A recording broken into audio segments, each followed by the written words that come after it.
Thank you, Amy, and thank you all for coming tonight, a night early. As much as I love snow, I don't like to drive in it, and I don't want anyone else have to be out in it. Just a little bit about me. I think I talked a little bit at the welcome reception, but I've been with the city for 21 years. I've been finance director. I started in December of 2002. The finance department was just finance at that time. I didn't have human resources and IT at the time. But in finance, we'll focus mostly on tonight. Finance, we do a lot of varied tasks. We do everything from accounts payable, accounts receivable, payroll, real estate reassessment, and purchasing. Of course, human resources is our hiring, and they also do our risk management. And our Director of Innovation Information Services is Tyler Schenk. I'd like to recognize him tonight. He'll be helping me with some of the technological items. You'll be doing your own budget tonight. I think Ms. Freeman mentioned that at her presentation. But a couple things. Tonight we're going to focus on the budget. We're not going to focus on the audit that we do or anything else. The city's budget in total with all funds is over $250 million.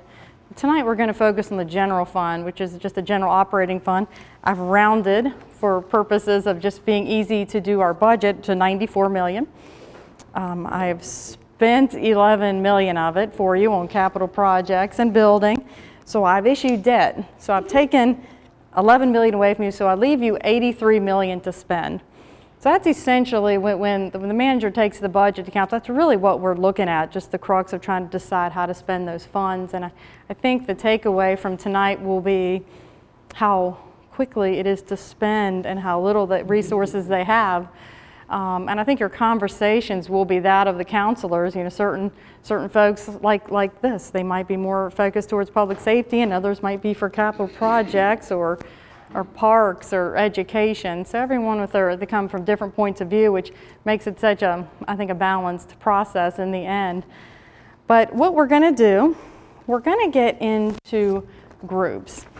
I'll go over everything in the end. I think I'll tie this together nicely for you. But you each, if you're sitting near a sheet of paper that looks like this and this, so everyone, I'm going to give, I have 2 more. I'm going to make it, just make that a team. How about if you guys are a team? If you want to come up, gentlemen in the back, up here in the front, if you'd like to move, we can have a 3-person team. The teams are just something you can chat about your budget, or whoever you want to join. It makes no difference to me. Or you can these 2 need help up here with their budget. Feel free to move up front, and you're welcome to move back as we loop around. But what I want to talk about, yeah.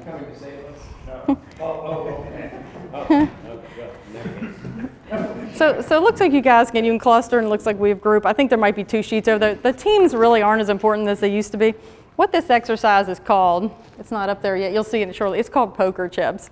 What I used to do is I used to have a big sheet of paper with all the divisions on it, and I'd divvy out in this case, 83 poker chips. So you stack them around. I know. So this is a little more streamlined. We bought a product called OpenGov, and within the suite it's called Open Town Hall. So what it is, it gives citizens the ability to develop their own budget and do it like live polling. And so you guys are kind of my test subjects, because I want to see how you like it and how it works, because in the future we're going to roll out different questions and different surveys for citizens to look at. So this is kind of a 2-pronged process here. I want you to learn about the budget, but I also want to demo some of our new products so that you can see what's out there.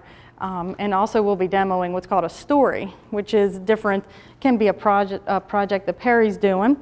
I put a little story together called FY19 budget, appropriately. So we're going to run down through it so you can get a little demo of that too. But tonight we're going to talk about the general fund. That's our general operating fund, which is about $94 million. And your sheet here, you'll see that has a little, well, this one's black, but it's a little green box at the top. So what you're going to see, everyone has at least one person in your group will need a cell phone. Because what you're going to do is you're going to log into this. And if you want to go ahead and log in, I'm going to let you do that first.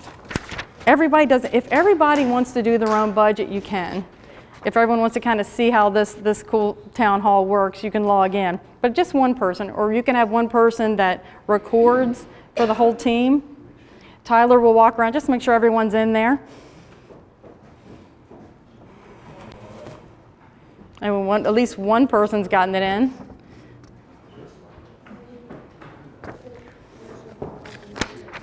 Do they need another sheet? Do they need another sheet? You could grab another sheet further. Thank you, Perry. Oh, sure.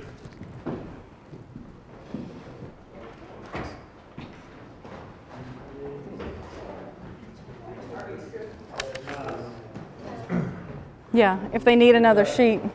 There's a guest Wi-Fi, but it's password protected.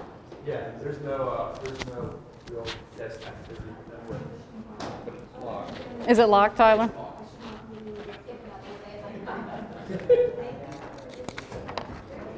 I don't. Guest. All right, we can give you the guest Wi-Fi. Yeah. Do we need more sheets over there? Another set? Okay. Did anyone get in? Or is it still hung up on Wi-Fi? Is there a password or isn't there for the guest? COW guest. It says it's locked. So. Tyler will put it in. Yeah, he got it. Okay, can you type it in and put it in for him? Are you in? Or do you need guest password? No, hang tight. Hang tight on that.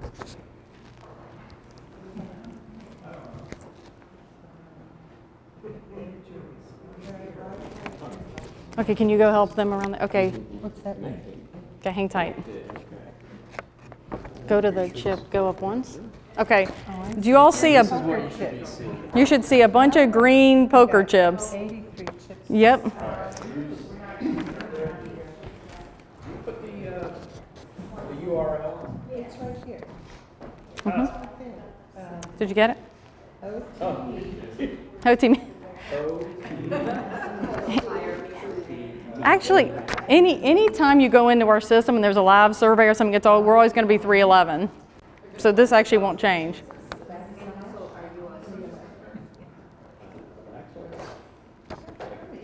And while he's going around, Tyler's getting it. You can all submit your own budget. It's going to tally it and it's going to put it in 1%. It's not like one person's, it's going to say your name or anything. Don't think anyone's really going to see this. It's going to put it as a total. But if you look at your sheet, I just want to go over the general fund departments real quick so you know what's going on. Is everyone good? Okay, we're going to hang tight real quick. Community development, if you're going to put money towards, well, let's start here. General government. That's your city manager, city attorney, human resource, a lot of internals, commissioner of revenue, treasurer, finance, Tyler's department, innovation information services, electoral board, and voter registrar.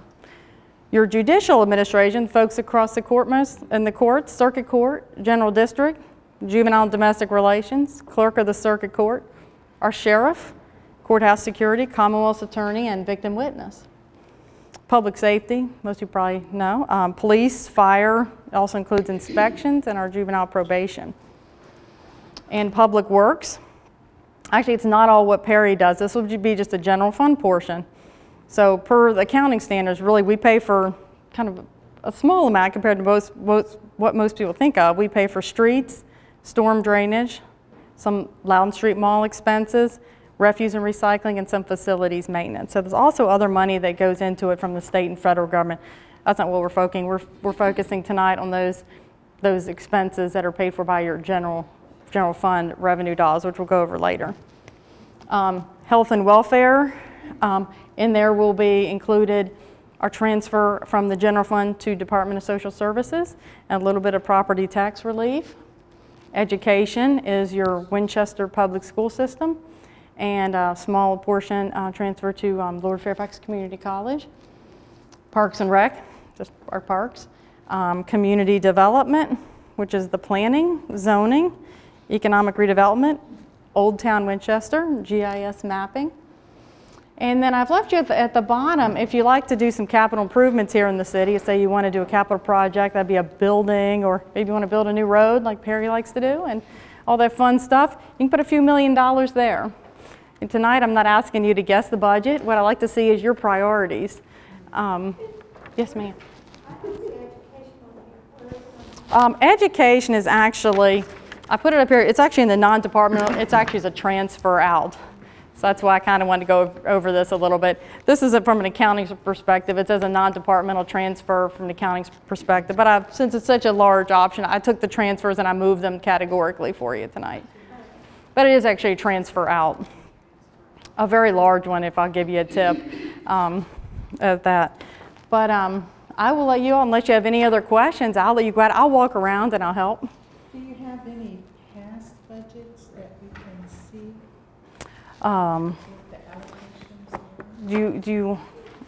You don't have to guess it, but you could just make your own budget. You don't have to. I do. If you want to see mine, you can. But these are, I won't call it the answers, but I just always made budgets based on. Well, we're going to do zero-based budgeting tonight. That's what we're going to do tonight. So what about contracts in terms of all of your personnel and all of this? That's an excellent question. Thank you for that. Personnel is actually included in each category. So the firefighters, police officers will be in your public safety, your internal services, finance, IT, and the such will be in the general government and public works and so on and so forth. So we just guess. Pretty much. But there are no contracts for employees, Right. so Right. they're Yeah. just one as at-will employees, except for the manager. Yes. You asked about contracts, yeah. Oh, country. Yeah. Well, except in education, I guess. You have your 9-month contractual employees, but they're in education. So I'll let you have at it, and you can log in if y'all are logged in. And if you do too many dots, you can take them away or put them back, but they're each worth $1 million. So you're welcome to go. So far, we have 2, 3, 5.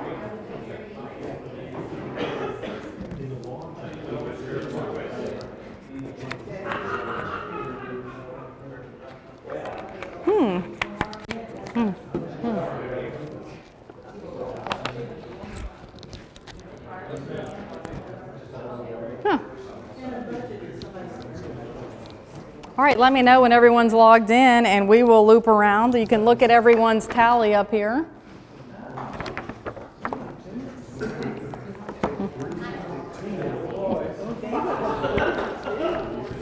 I don't mind passing those couple. Perry, do you mind? Perry, you mind passing those out to everyone? Get one? Everyone? Sure. Thanks. I gave 3 up here. I took care of the 3. Thank you. Perry's going to pass around, Perry and Tyler are passing around a budget and brief. I'm going to let you finish your tallies. Does anyone else have to submit a budget, or? I think we have one more group. 6.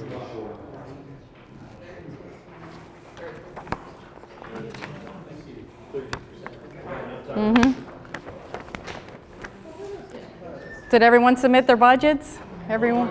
Working on, okay. Give you a couple more minutes.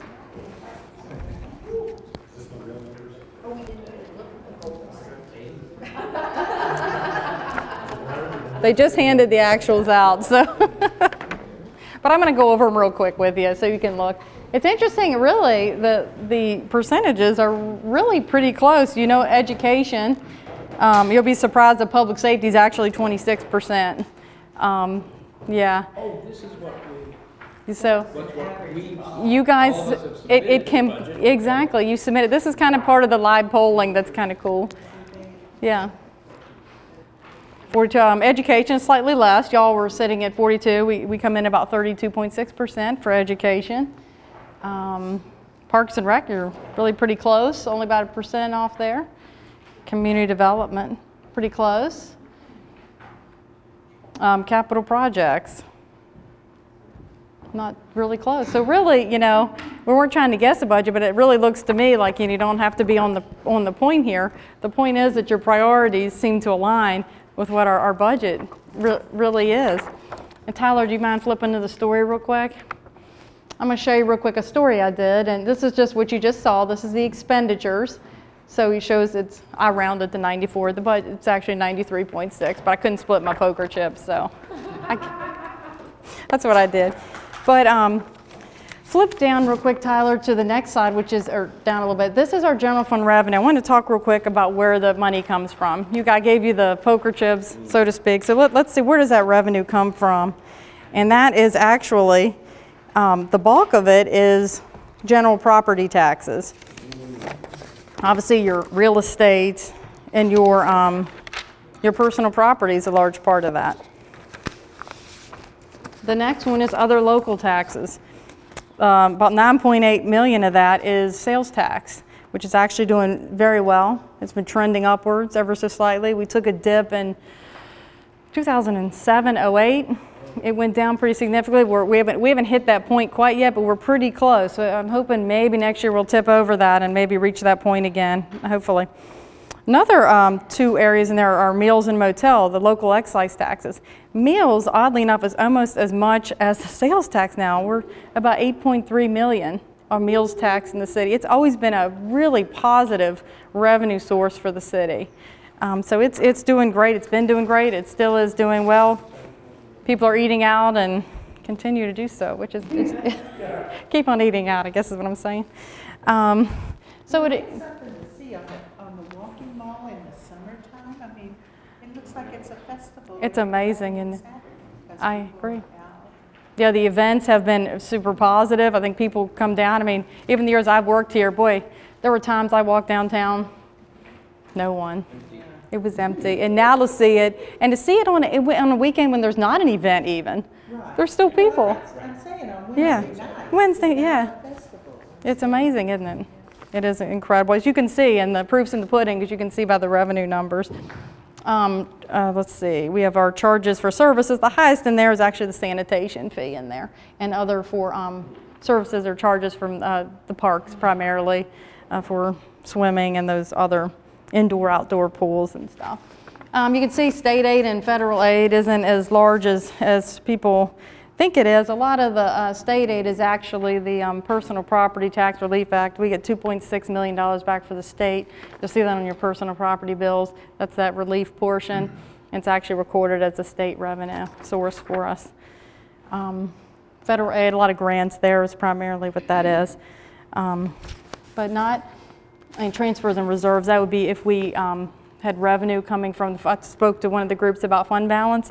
So if we needed money, if the manager went and proposed that we spend some of our fund balance, then it would be in as a transfer and reserve.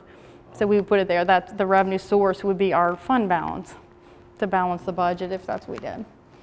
So is there any questions on revenues or anything you really want to know? All right, Tyler. Oh, I'm sorry, yes, sir.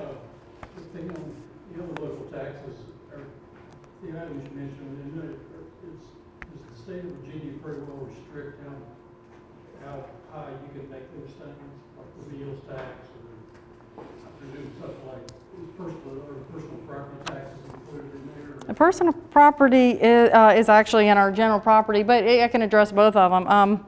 Of course, the sales tax, we get 1% back from the state, so that one is pretty solid. But in terms of our meals and motel, the cities are fortunate, in fact, that we can raise that as much as council really chooses. We try to look at surrounding localities and what others do. We don't want to, I call ourselves, price ourselves out of the market, so the people go to Frederick County and go eat instead of coming to the city and whatnot.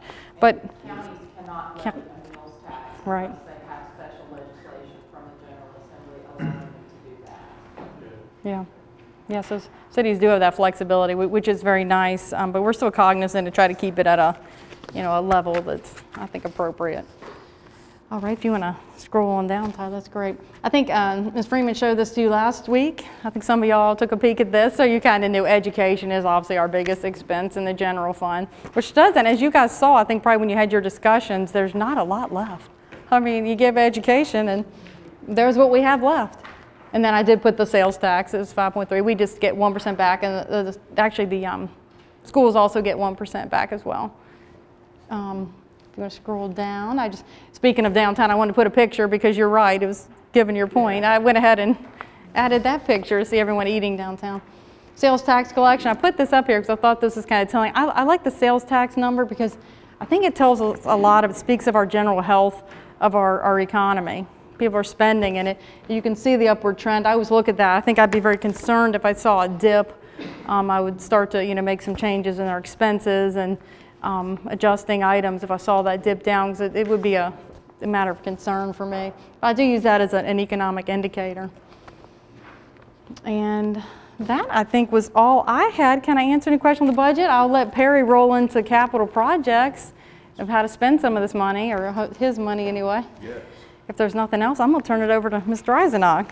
Curious, why are you putting the comparison with other cities in Virginia on this chart here? I like to show what others collect so you can see kind of where we sit. I try to choose similar, well, they're all cities, and with same taxing authority like Eden was talking about, as well as similar population. Okay. Yeah. And everybody brags about the taxes in Winchester. Well, exactly. That's my other point. I do a lot of comparisons, and I think it's good. Like I said, I don't want to be, Winchester up here, everyone else here. I think it's fair to be in line. Yeah. I didn't want to say that. Yes, ma'am. So I see that there is not a lot left. So is the budget derived from the goals, the strategic goals that we heard about last week, or what drives the budget? Is it just practicality? How much do those strategic goals enter into creation of the budget? I mean, I would say a lot. We take those goals, in fact, they'll be spoken about again on Friday, but we take the strategic plan, and as the manager and my assistant and I meet with department heads, we go over, we want to know, they come with their priorities, we want to know how it relates to the strategic plan. And if it doesn't, well, it probably won't get funded. So I like the strategic plan. I've been here when we didn't have one. I've been here when we kind of had one, and when we have a solid one. I think right now we have a solid strategic plan. And I think it actually makes budgeting a lot easier. And also you'll see in our budget, if you ever go online and take a peek at the full document itself, we have performance measures and for each department, which actually helps too, because it's nice when people know what they're working towards. They have an end goal in mind, and it helps people kind of move in the same direction. So I think it's very helpful. Yes, ma'am. How much of a variance does each department or management head, or however you want to group it, how much of a variance are they allowed during the course of the quarter and the year end? Any? In terms of their expenses? So what? Budget is to what they truly spend. Right. They have access to print their own reports, so they can look at their expenses on demand at any time, but we don't really have necessarily a variance. Our charter gives the department heads the authority to transfer line to line. We can't go fund to fund, but we can go to certain departments, but within their departments, they can transfer. So if they overspent in training and travel, they'll need to move money from, let's say, office supplies. So as long as at the end of the year, there's no negatives, I'm fine with that. So are there ever any negatives? And what situations would those negatives be tolerated in overall? Right. At the end of the year, when we go to audit, by June 30th, there should be no negatives. The manager does have the authority, like let's say there's, things happen, cars break down. We have an old fleet of vehicles primarily in some certain areas. So things happen. You get a big expense, you get a $7,000 to $10,000 unexpected bill, that's not planned for, then they'll pull that out of something else. We also, if there's attrition, so there's some salary savings, let's say, the manager does have the authority to transfer money out of salaries at the end of the year to be able to cover that. But those are there's not generally a lot that she would have to sign off on. But, yes, sir. What about pay raises? Well, pay raises are approved as part of the budget process through council. So they're built in. They're in there, yeah. I try to budget at 100%. I usually do a little less in the larger departments, but there's attrition. I don't want to over budget and have a ton left. I do like to roll money in fund balance, as Eden knows, but I don't want to set a budget that's too high either. So I slightly back off a little bit to account for attrition. But yeah, they are in there. Yes, sir. Okay, I saw the education, it's got a little asterisk, includes 8 cents debt service. So the education by itself is like 33 cents a dollar. And plus Why the is debt. the 8, what is that 8 cent That's what the build schools. That's the debt that I've issued to build schools. Oh, okay, Yeah, okay. yeah. And that's We why show it you separately, got like that. show people operating and then layer on their debt, because it is part of the education expense. Yes, the general fund pays for it, but it's still an educational expense. Mhm. Oh, I'm sorry. What's the biggest surprise expense that you've ever had? The biggest surprise expense, I'll tell you, you know what I think it is? Actually, I think it was the courthouse, the JJC, when we were given a new judge. And the expense, actually, we discussed in that meeting, and then knowing that we had to do a capital project, you know, I can normally cover those.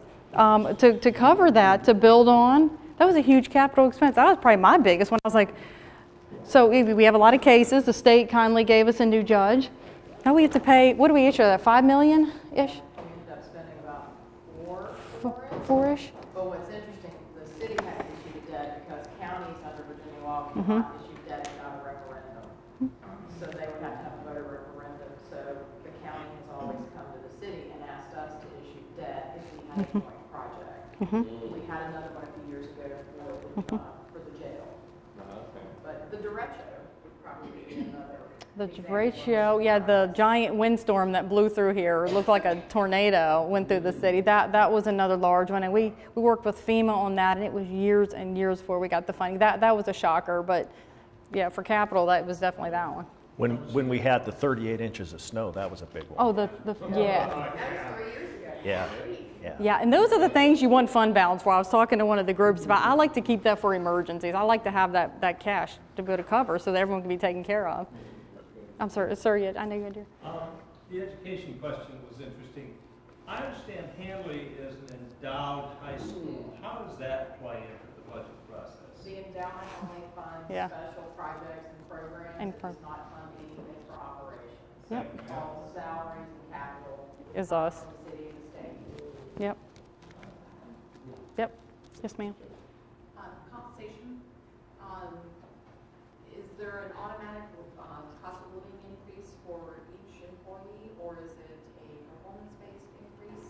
It's been a little of both over the years. We've done a combination of performance-based, maybe up to 5%, so the supervisor can decide, you know, what they would get. Sometimes it's 2% COLA and 3% performance, or some combination thereof. But over the recent years, I think since you've been here, we've just had 2% COLA. There's not been a component of performance-based. But this last year, we also implemented the results and recommendations of the compensation study. So we had someone come in and do an analysis of our entire pay plan, compare us to the market, so other employers in the area, and they adjusted the dollar for over the mountain and here, and gave us a recommendation on what it should look like, because we cannot compete with Loudoun County. It's just not feasible, it's not going to happen. And all the time we hear from firefighters in particular and from water treatment folks, well, I can go to Loudoun and Fairfax and make more money. You're gonna have to spend half your life in your car too, so. But the comp study was one of the biggest things that we've done in the last few years to get our pay in line with market. How much of an increase, No, go how ahead. much of an increase did you see across the board?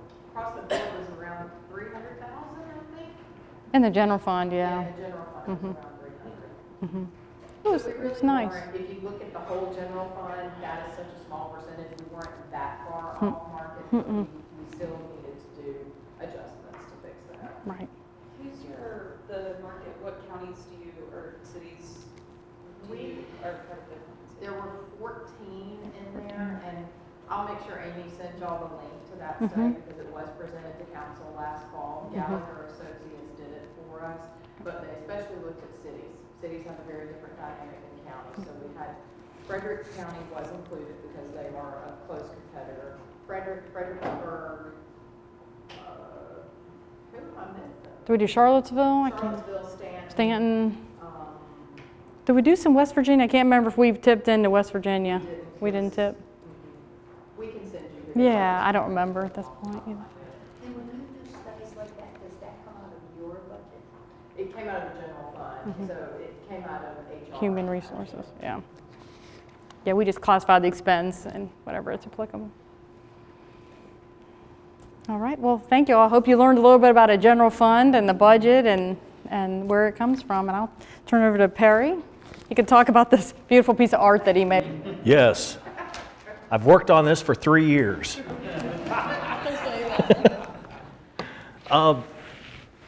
Tonight, I get to talk about my favorite topic, which is infrastructure and capital improvements. And the city, we're responsible to maintain a lot of infrastructure. Here's just some examples.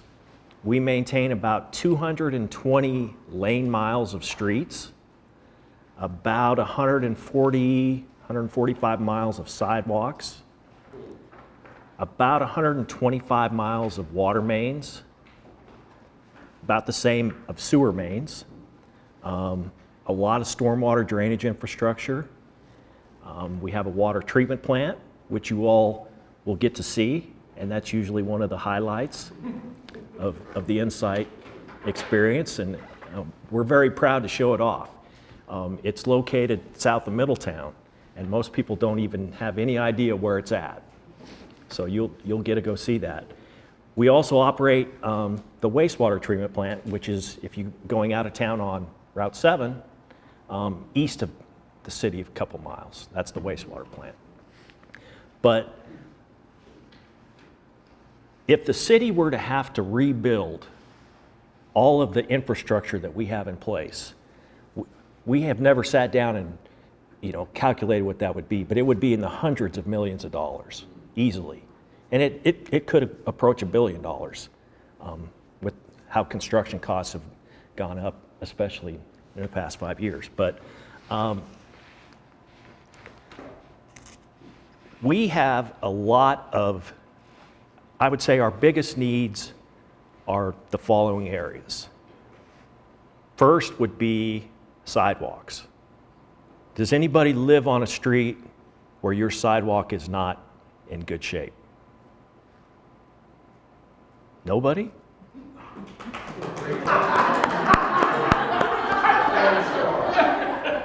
My discussion tonight is done.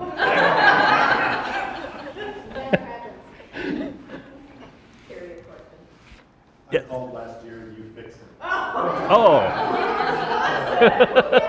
What? No, seriously. Called on Monday, you guys were jackhammering on Monday. Wow. But it was pretty bad. When you came out and looked at it, you called me back and said, that's one of the worst I've ever seen. We have a lot of those. Yes, ma'am. But I live on Fairmont that just got fixed. It was a 5 to 6 month process, and it was amazing to me what they did and how they did it, and how they looked at each driveway, and each driveway needed to be fixed in a different way from every other driveway. And they actually picked up the bricks from my driveway, put some cement underneath, and put the bricks back down. They did amazing work. Yeah, so it was something. Well, that's great to hear. That's every project that we do, that's the result we want to hear. That people are happy with it, that we did a good job. That's always our, so it's thank you for sharing that. But in addition to the strategic plan, every 3 years the city does a survey of our residents, asking them, what do you think the priorities are? So the most recent one was done back in 2017. And the highest priorities, some of them were sidewalks, because we do have a lot of bad sidewalks. There's approximately 45 miles of existing sidewalks out of the 140 miles total that are in bad shape, need to be replaced. So we are continuing that effort, but it's going to take a long period of time. The other thing that's very important to the residents from the survey is the condition of their street. And so over the past 5-6 years, we've been spending about $1 million a year to repave streets. And we need to continue that level to keep all of our streets in good condition. Does anybody live on a street that is not in good condition? I like this group. This is great. But we take a lot of pride in our streets, and it's a very high priority for council. Our water system, and I always like to talk about this, we are fortunate, because this is a great story, that Winchester has the third oldest water distribution system in the United States. And this is an example of it. This is an original wooden water main that was installed around 1800. And what they did is they installed these wooden water mains from, it's called Old Town Spring. Does everybody know where that is? Go out on Amherst Street right before you get to Whittier. So they piped the water from there into the Old Town area back in the 1800s. Then in the 1820s, they started installing cast iron water mains and stopped using the wooden water mains. We pulled this out of Boscawen Street about 15 years ago. And we were lucky that it was still in perfect condition. When we do projects now, we still find pieces of wooden water main, but we haven't been lucky enough to find any in that condition. So back in the 1820s, they started installing cast iron water mains. There are some of those in some of the older parts of downtown that are still in service today. So they're almost 200 years old. But nothing lasts forever. And so we have a lot of old water mains that we need to replace. And it's expensive, but it's necessary. It's imperative that we have a water system that's reliable, that every time you turn on your tap, you have water. Every time you flush your toilet, you have sewer service.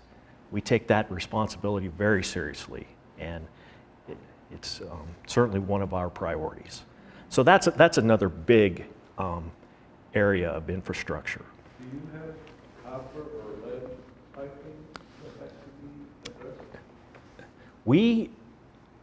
Every 3 years, we have to take samples, water samples, in the distribution system, and we test for lead and copper to make sure that there are no problems. For example, like what Flint, Michigan. So we actually, as part of our treatment process, we treat the water so that it's not corrosive.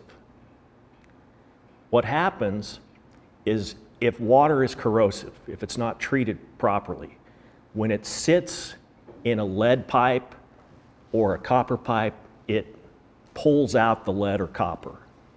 And that's where you have the problems. So the key is to make sure you're treating the water correctly all the time. And you said you test that only every 3 years? And that's the requirement from EPA. Yes. Some places have to do it every year.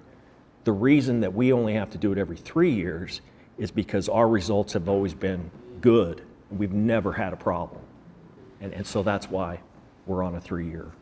I got the little sample to send in last year. Mm-hmm. Did that last year, that was some sort of a survey on water quality. Okay.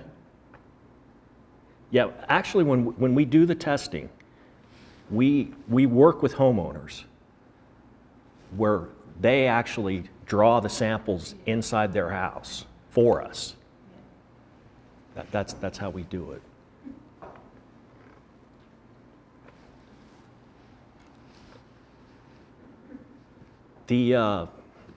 Another thing I wanted to mention from the citizen survey is another big priority is traffic. And a lot of the longtime residents of Winchester hate the traffic here. If you're new to Winchester and you've lived in other places that really have traffic,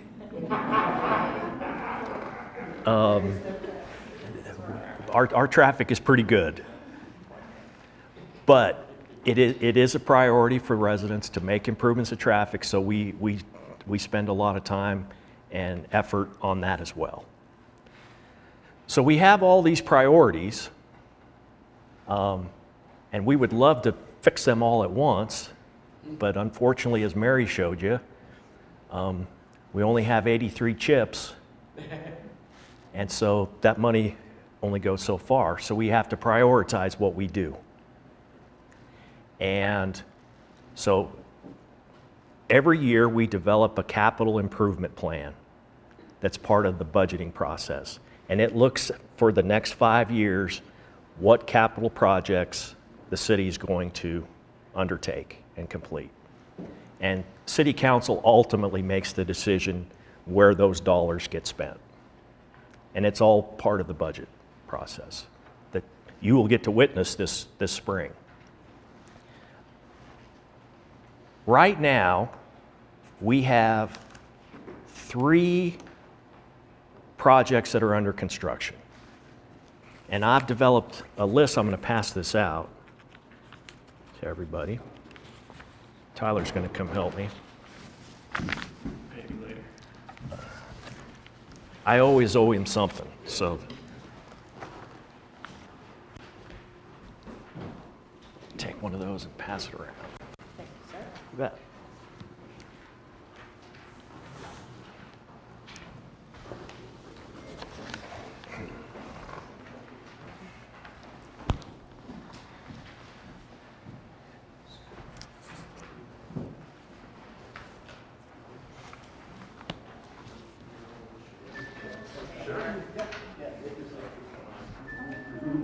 So for the water meter, you don't have the little transponders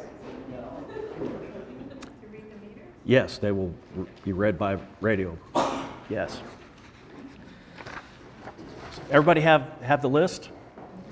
So the first 3 projects are actually under construction right now.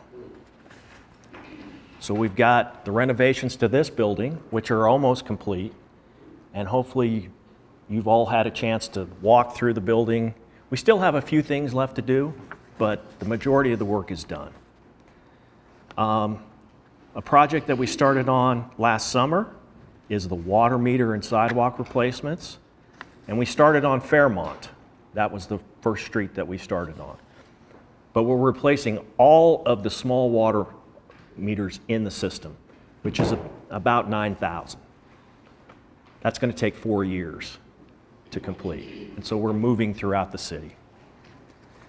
And then the other project I'm sure that you've probably seen that we're working on is on South Kent Street. We're replacing all the underground utilities. When that's done, we will replace all the sidewalks, then we will repave the street. So the rest of the projects on this list are projects that we're getting ready to start on. A lot of them, the engineering design has been done. And Amy told me I can have 10 minutes to go through each project. So 200 minutes.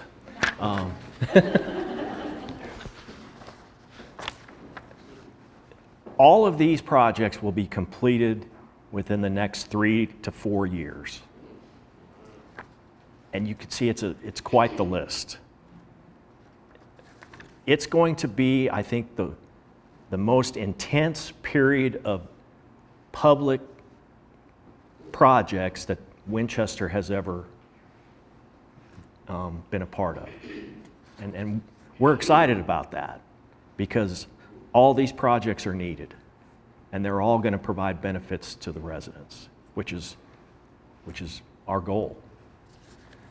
But you know, you can see that there are some building projects, some trails, recreational trails, the Green Circle, some new trails that are going to be built on the property that's owned by the Museum of the Shenandoah Valley. A lot of utility projects. A big roadway project that's going to be starting later this summer is Hope Drive Extension. And that will also include a realignment of Paper Mill Road and Tevis Street. But When that's completed, you will be able to drive from Valley Avenue down Hope Drive to where it becomes, it's now called Crossover Boulevard, on the other side of Pleasant Valley, like where the Chuck E. Cheese Pizza is. We've completed our portion up to the interstate, and now Frederick County and VDOT, they have just advertised the bridge that's going to be built over the interstate and the piece over to 522. So they're going to hopefully start on construction this summer. And it will take them about 2 years. But that's going to be a huge traffic relief when you'll be able to go from Valley Avenue to 522, and you don't have to use Jubal Early. Especially considering that at some point in the next 5 to 10 years, VDOT has to replace the bridge over I-81, the Millwood Pike Bridge. It's in very poor condition and it has to be replaced. So luckily, this crossover project's going to be done before that happens, or else that, I don't even want to think about it. Should we stop driving?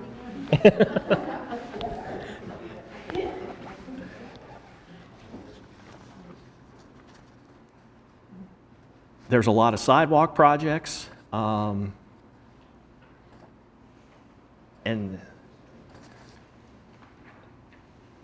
the majority of these projects are funded from utility funds.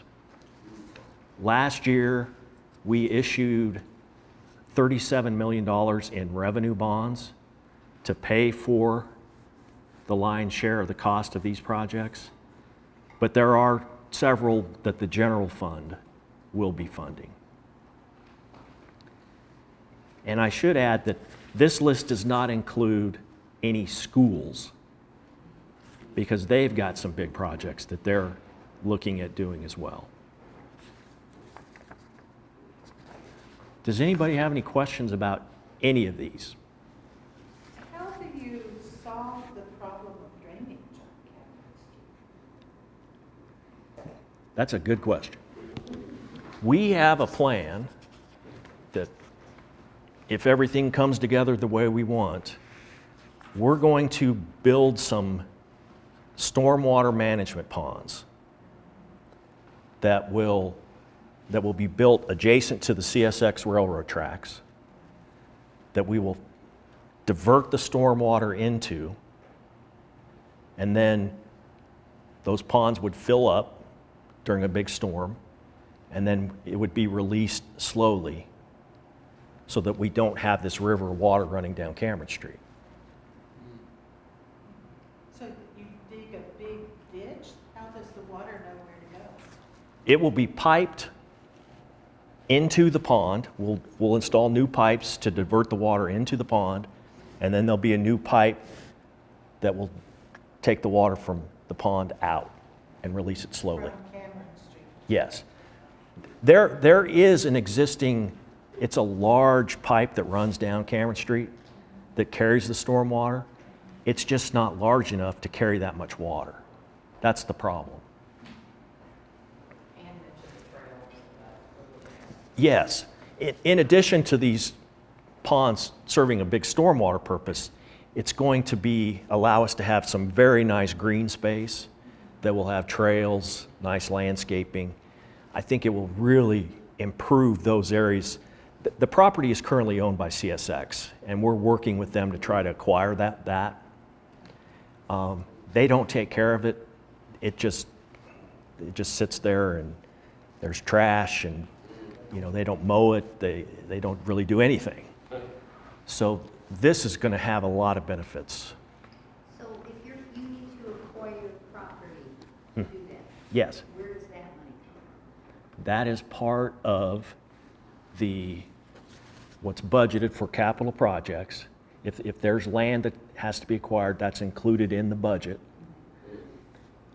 And not only are there city funds, but we get as much money as we can from the state we apply for, it's called revenue sharing funds. And it's operated, it's managed by VDOT. But any transportation-related projects, we apply for state funds. So on the North Cameron Drainage Project, we are receiving about $1.5 million from the state. And the reason it qualifies, because all that water running down the street is dangerous for the traffic. And so that's how it qualifies as a transportation project. So I'm pretty new to the area. I've never been on Cameron Street or anything, so that probably would be a good thing for me to do. Oh, yeah. Go see it. Wear your boots. Yes. But is it because Cameron's lower or? Well, the natural drainage brings all the water down Cameron Street. That's always been the case. But we call it the drainage shed, the area where it starts way back up by National Fruit, and even on the east side of Kent Street, where say the Douglas Learning Center is, that all those areas, that water funnels down Cameron Street. And when the city was originally built, stormwater was kind of an afterthought. Because back then, they didn't really care if the streets, that really wasn't a priority. So in the old parts of the city, oh yeah. But yeah, this, perfect. And this is actually, it gets much, much worse than this.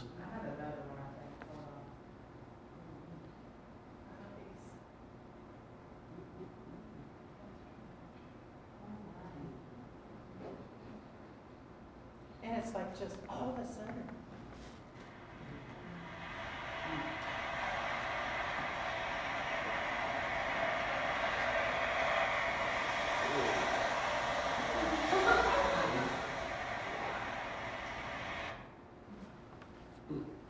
But those businesses there on Cameron Street, they take water in, so they get flooded. It's bad. The city is working towards redeveloping the Winchester Tower site. Well, we have to fix this drainage problem, or else the first floor of that building would be underwater in a large rain event. So it's a high priority. Yes, sir. How much the bridge over 81 and the potential 81 expansion funded? Is it all VDOT or is it shared between the county and city and VDOT? The improvements on 81, ultimately, how that gets funded will be from the General Assembly in Richmond. They'll make that decision. But I think they're looking at doing tolls on 81, some possible gas taxes, maybe sales tax. They're looking at various options, I think. But it will be interesting to see what the General Assembly decides. I mean, I was reading that they're thinking of expanding 81 to 3 lanes either way. Would that, I mean, are you taking that into consideration when you build that bridge? Yes. Yes, that's definitely factored in. When the Hook Drive extension goes through and you're able to cross over there, are going to have to be improvements made to Valley Avenue at some point to accommodate what you would expect as increased traffic flow on it, like acceleration or turn lanes and things like that. Now. Well, we are going to improve the intersection of Valley and Hope. We're going to add an additional turn lane there. But for the most part, Valley Avenue functions pretty well. Since we made that a 4-lane back in 2007, 2008. Before that, if you ever drive Valley Pike south of the city, where it's only 1 lane in each direction, that's during certain periods of the day, it's awful. But within the city, we think a 4-lane is adequate, and we really don't have room to expand beyond what it is. I don't think the traffic flow is going to increase so much that it's not going to be able to handle it. We don't foresee that. Yeah, we don't. I think one project that could really change traffic flow in the city when it eventually happens is when Jubal Early gets extended out to west to 37. But when that happens, nobody knows. And that's because it's Frederick County. It is, yes. Yes, ma'am.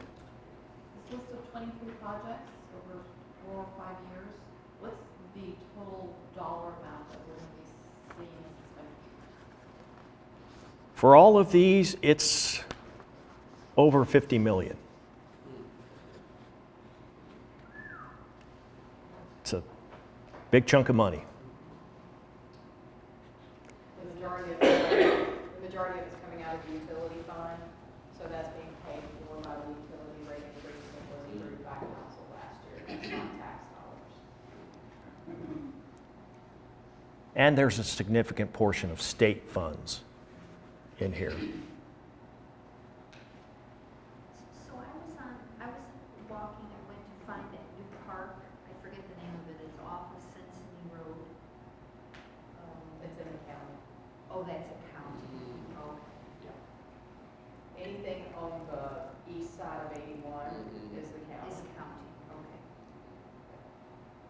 Are there any, and I don't know, maybe we have a parks night, but are there plans to do like another Jim Barnett or another like rec center? Because I mean, I used to be there all the time and it's packed, you know, the pools are packed, the outdoor walking areas are full. People use those pavilions all the time when it's nice weather. And it's, you know, nice to have open free green space, you know, to be outside. The play area for where the kids are is packed, that poor sad mini golf course or whatever it is. And people are out doing the frisbee golf all the time. I mean, it really is, I mean, it's a great, well-used place. So are there other, like, ideas in the future to do something similar elsewhere? Well, the Yes. trail out by the museum. So we don't, as I said last week, we have very limited land, vacant land in the Right. city. So one of the ways that that's going to come about is through the MSD partnership with the trails that are being built on the MSD property to open that up. Now, I think I mentioned this to y'all last week, but one of my dreams is to have a natatorium at Jim Barnett Park so that we have a replacement for the indoor pool because it's so desperately needed. We're really the only indoor pool in this part of the valley, and people are coming here to go for swim team practice, everything. But in terms of another 200-acre park in the city, no, we don't have the land to do that. Now, I would love to have more land, maybe from Frederick County, and then we could look at doing something like that. That's also another dream I have. So are the trails going to be, are they free to Yes. walk on, or are there going to be Yes. pavilions for people? Because that's really the nice thing about Jim Barnett is they have like all those pavilions where people Yeah. go and grill out. They're going to close at dusk, just like the park does.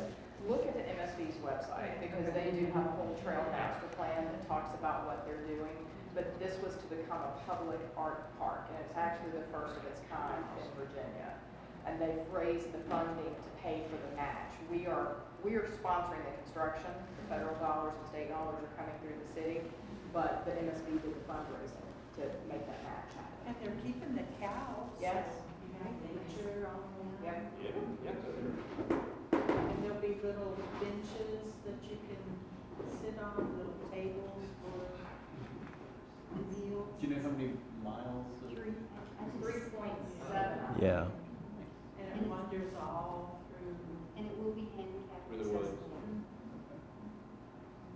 It's really pretty dramatic when you go up, here by Jameswood, you'll go up the road and it's a really significant increase. And then at the crest of the hill, you see that glorious museum there below.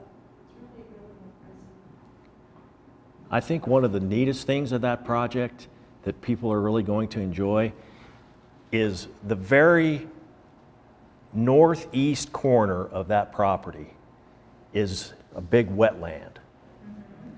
And there's going to be a trail with an elevated, it's like a bridge deck. It's a floating bridge deck that you will be able to walk through there. Oh, and also they're going to use the silo for an observatory, and I think they're talking about. They were considering that, but they They don't have the funds yet. They don't. yeah. But that would be It's going to be a great amenity. Well, don't get your funds. Well, you let the cat out of the bag. Other questions? What's the CDBG stand for? That is Community Development Block Grant. Okay. And those are federal funds. Oh, federal. Okay. And council recently approved that we're going to spend $1 million on sidewalk replacements, Okay. and it will be paid for with the city's annual allocation of CDBG funds. That's federal. Yes, that's federal funds.